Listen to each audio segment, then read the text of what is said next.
Simula ngayon hanggang sa susunod na taon, tutulong na raw ang United Nations para maging mas handa ang mga magsasaka sa magiging mga epekto pa ng climate change sa ating bansa. Para bigyan ng mukha ang balita, Mobile Journal, Francis Orso.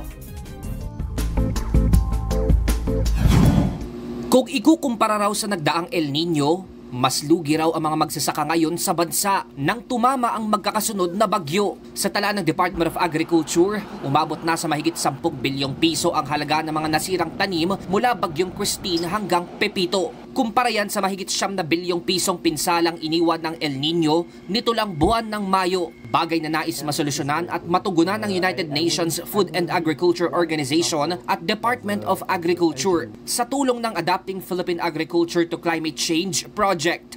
We have been selecting the regions where we work based on the exposure to climate change. The more a region is exposed and the more the population is important and contributing to agriculture production, the more it will be an area that will be supported. Sakop ng proyekto ang mga magsasaka mula sa Cagayan Valley, Cordillera Administrative Region, Bicol, Northern Mindanao at Soc-Sargen. Ang goal, matulungan ang mga magsasaka na mas maging handa pa sa epekto ng climate change sa hinaharap. So in the terms of production, it would be on climate resilient agriculture, introducing technologies that can cope with the change in climate change, but also on the reduction of the disasters by developing with the local communities and the local government disaster risk reduction plans. Tatagal hanggang 2030 ang programa na nilaanan ng mahigit 1.5 billion pesos ng Green Climate Fund para sa UNFAO at DA.